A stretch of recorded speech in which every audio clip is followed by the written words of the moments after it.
I get it. You're tired. You're tired of the constant cycle of sin, constantly going in and out of it, praying to God for forgiveness and falling right back no matter how hard you try. You're tired of giving your prayer requests to God and asking for the same thing over and over again with no clue of whether He actually hears you, will answer you, or is even working in your situation. You're tired of living a life completely different than everybody else, not being able to listen to the same music, watch the same movies or shows, or do the things that everybody else does. Christianity is a fight, and you're tired of fighting the fight. Well, this is your sign that God is listening to you, and He does care for you in your struggle. It is okay to feel tired. But if you will allow me, please, let me show you one reason why you shouldn't give up now. So the reality is, this life is just as long as a grain of sand on a beach.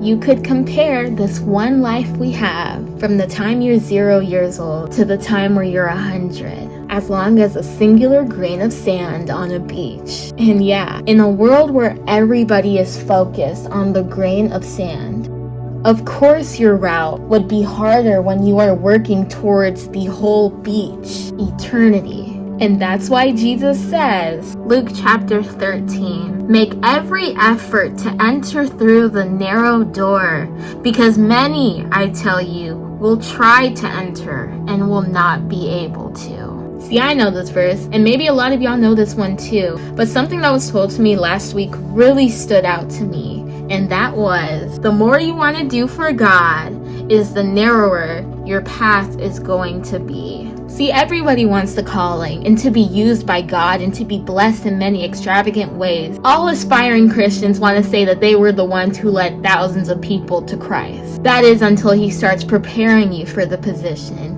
and He starts taking away the people. He starts doubling the conviction, and you feel a strong pull to stay away from sin and to live a separated life. And yeah, it's hard, but you want to know why? The people around you are focused on growing a single flower, making sure it looks pretty and beautiful to everyone else, making sure it's accepted and loved by all the other flowers. And while they're doing that, looking after their one flower, you are trying to inherit an entire garden. A garden with flowers more beautiful than the world could ever possibly make themselves.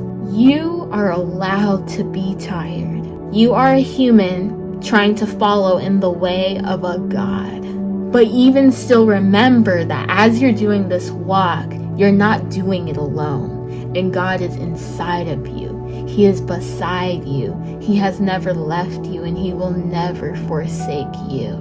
You are not alone. And Psalms chapter 30 verse 5 says, for His anger lasts only a moment, but His favor lasts a lifetime. Weeping may stay for the night, but rejoicing comes in the morning. We serve the God of all the heavens, all the earth, and all the galaxies.